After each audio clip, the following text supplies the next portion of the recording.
Uno,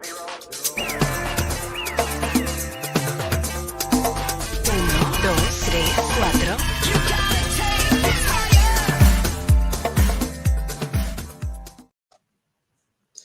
Hello, everybody. Welcome back to the United Way for Manchester United versus Aston Villa Premier League preview. Happy Christmas, Merry Christmas. It's Christmas Eve. It's the time of the year we all love, and we're going to do the Manchester United versus Aston Villa preview 2 days before the game at Old Trafford. So again, before we get stuck into it, hope you have a smashing Christmas. I'll also say that at the end, all that good stuff.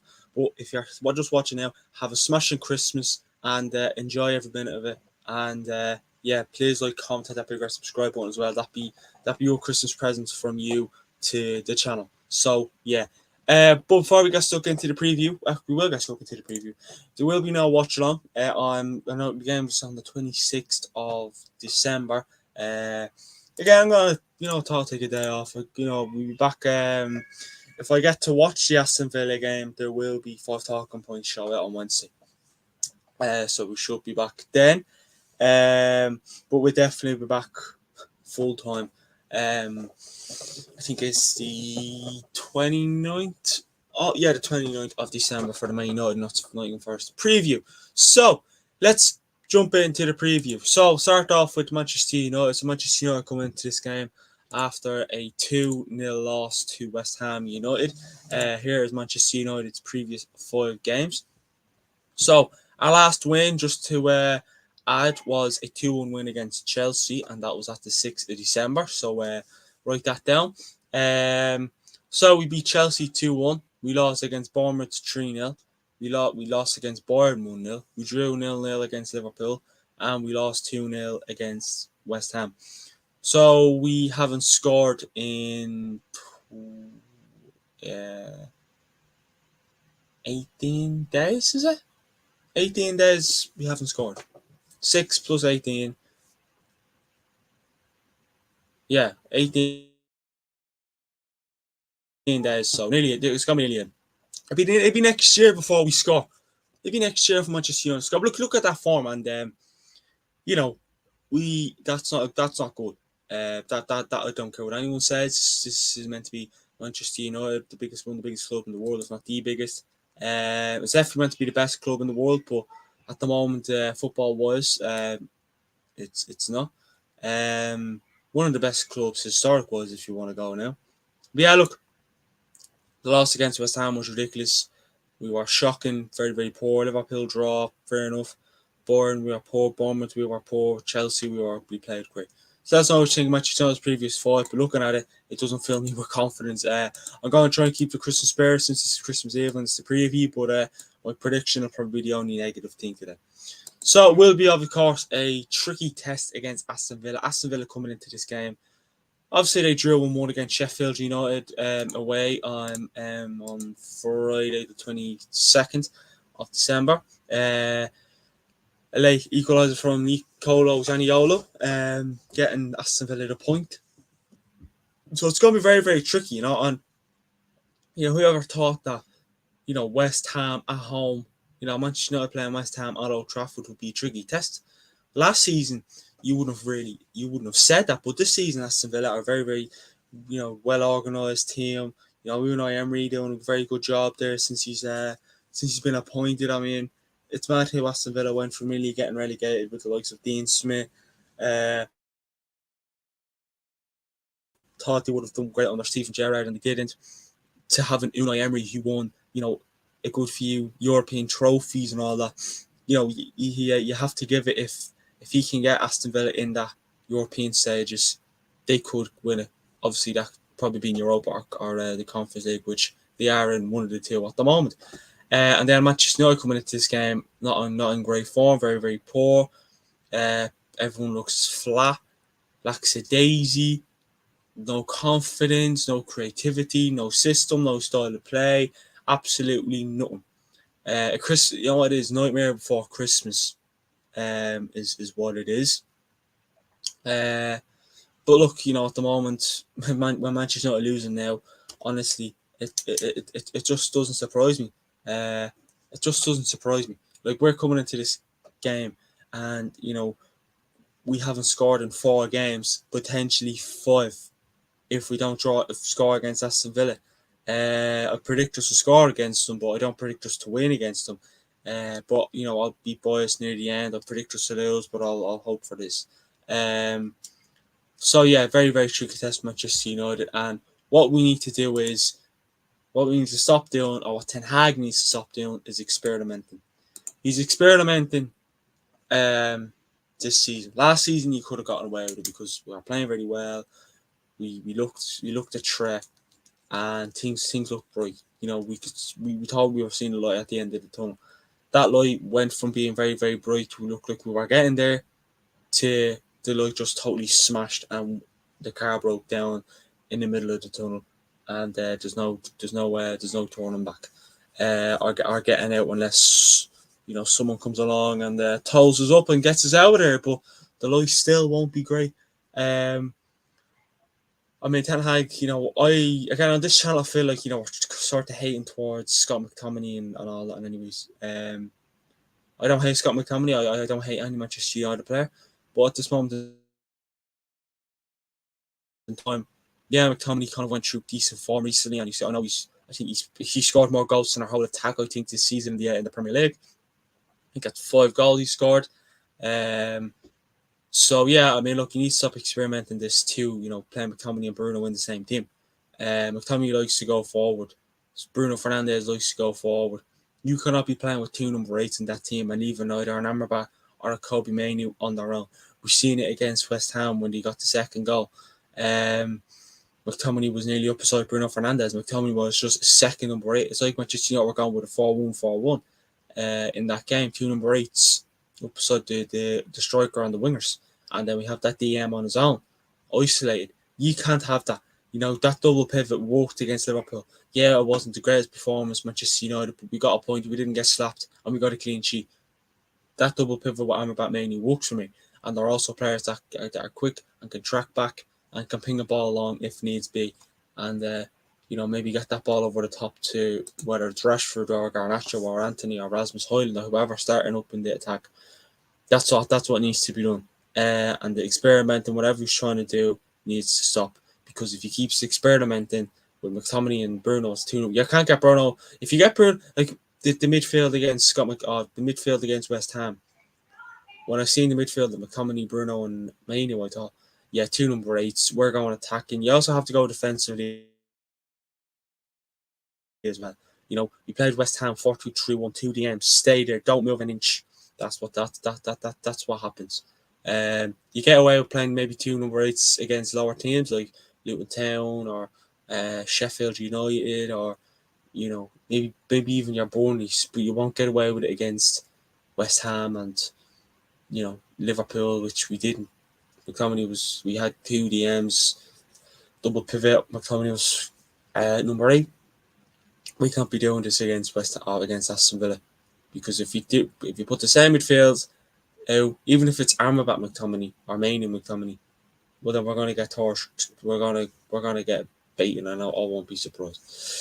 So what Ten Hag has to do is changes need to be made. The changes that should be made for me, if I had to say it, would be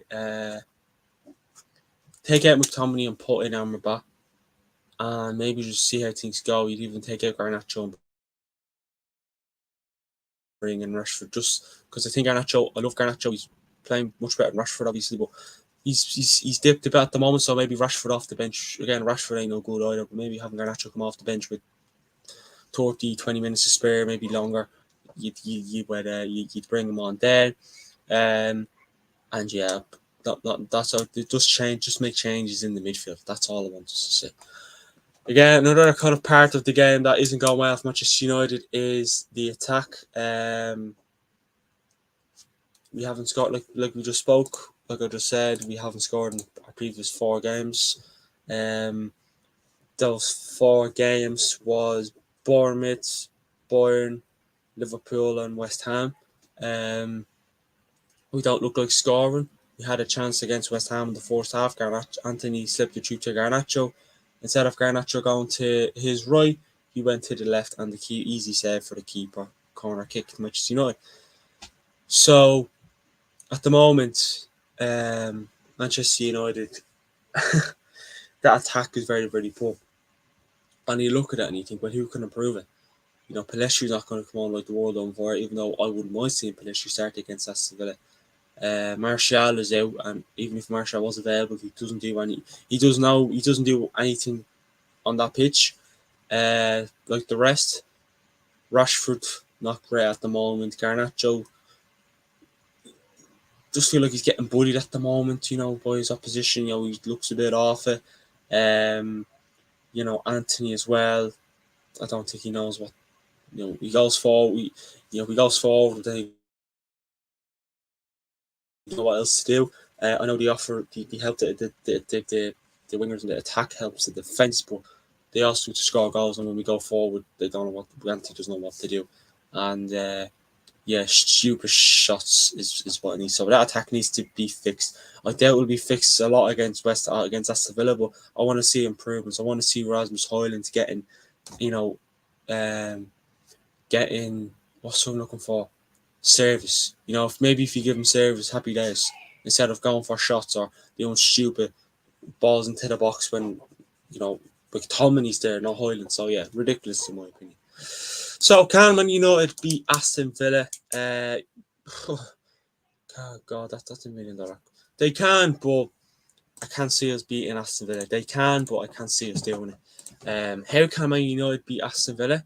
Again, change the midfield, sort the attack out.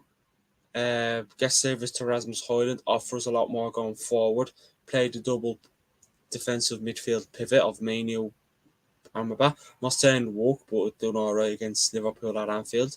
So why not go for the game and change up the tactics if we have any, and have a quick start.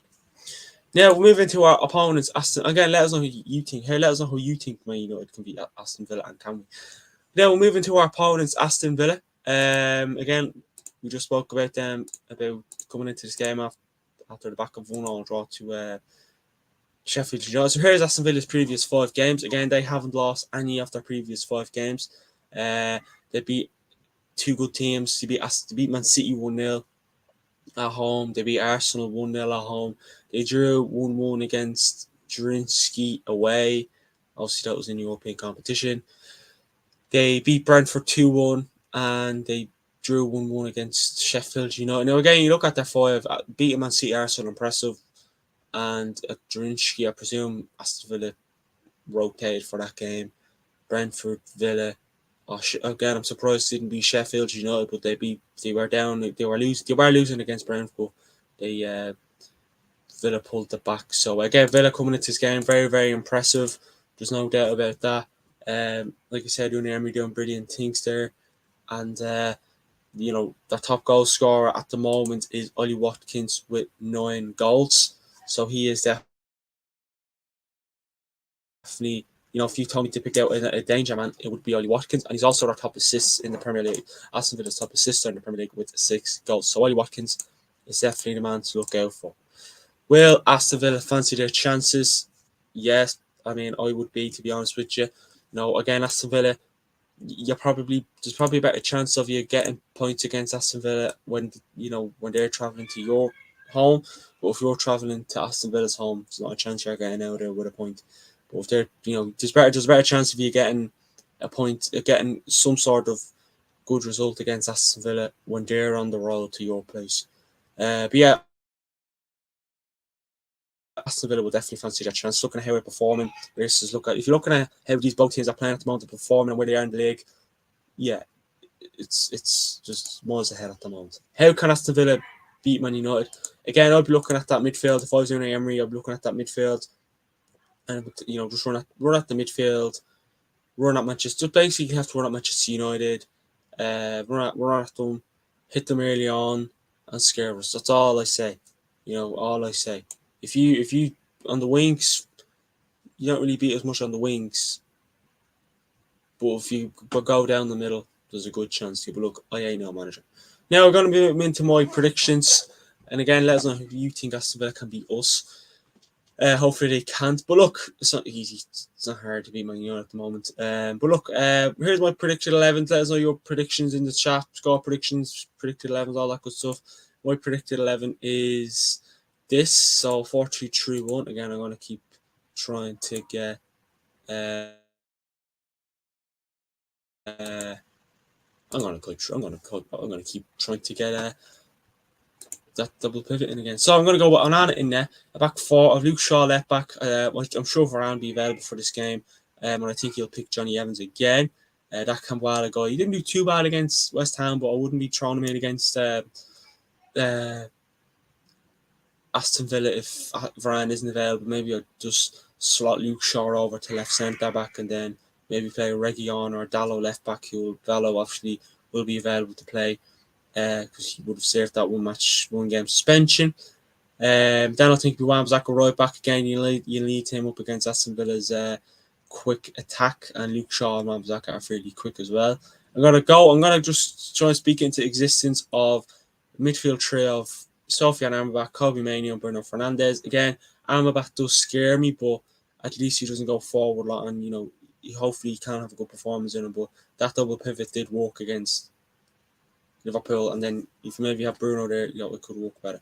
But if you have McTominay there, it's literally you might as well just go with 4-1-4-1, and I'll just put Bruno up, so McTominay up beside Bruno Fernandes. Now I'm gonna go Rashford on the wings again. I think Garnacho at the moment looks a bit tired, doesn't look himself. So again, Rashford doesn't look any good either body language, but I just think he'll switch it up top. So Rashford on the left, Anthony on the right. Again, back to the usual, can't do no wrong. And up top with Rasmus Højlund, we need them to score, and I hope he does. But again, Ten Hag, so I feel like he does have favourites. I think McTominay and Anthony are too. But favourites, you've seen him with Solskjaer, having favourites can get you sacked. No doubt about it. But look, I'm going to go into stats. I'm going to go into a few stats before I get stuck into my score predictions. So we're going to go through Man United's stats. So Man United's average goal scored. This is in the Premier League, by the way, only. So Manchester United's average goals scored per match is 1. Average goals conceded per match is 1.28. We've kept 6 clean sheets so far this season in the Premier League. Manchester United's chances created per match is 1.56. Man United are 8th in the league with 28 points, mid-table, right? Aston Villa, average goals scored per match for Aston Villa is 2.11. Average goals conceded per match is 1.22 for Aston Villa. They've kept 4 clean sheets so far this season in the Premier League. Chances created per match is 2.17, and they are third in the league with 39 points, so 11 points ahead of Manchester United. So yeah, not great at all. But look, here is my score prediction. Unfortunately, I do think we can win 2-1, 1-0, but I do think unfortunately Aston Villa will beat us 2-1. I think Rashford will. I actually surprised to think Rashford will score for us. Funny enough, I feel like I don't know. I feel like maybe it'd be another penalty. I know Bruno takes him, but I can see it being something like that. Maybe we'd be 2 goals down, but maybe it'd be no use. But yeah, I do think Rashford will score and Watkins and Bailey will score for them. Again, you know what? No, Manchester United's going to win 2-0. It's Christmas, right? It is Christmas. But look, that is the Manchester United versus Aston Villa preview. Let us know your thoughts on the upcoming game against Aston Villa on the 26th of December, which is Boxing Day, Stephen's Day, wherever you are in the world. Let us know your predictions in the chat, predicted 11 score predictions, all that good stuff. Please follow our social links in the description. But I just want to say, hope you all have a Merry Christmas. You're all a bunch of legends. You deserve it. Go mental, eat loads, drink loads. Well, not too much, because then you might die. But yeah, I hope you all have a very Merry Christmas. And we'll have a post on Instagram as well. But I just want to say, appreciate the support over last year. Again, obviously we'll be live probably before the new year, but if we aren't, hope you all have a great new year. We'll talk to you then. But before we go, have a very Merry Christmas and enjoy every minute of it with all your friends, family. Be good, be kind, love one another, take care of one another, gift to one another, and yeah, thanks everybody for watching, and we will speak to you all on the next one.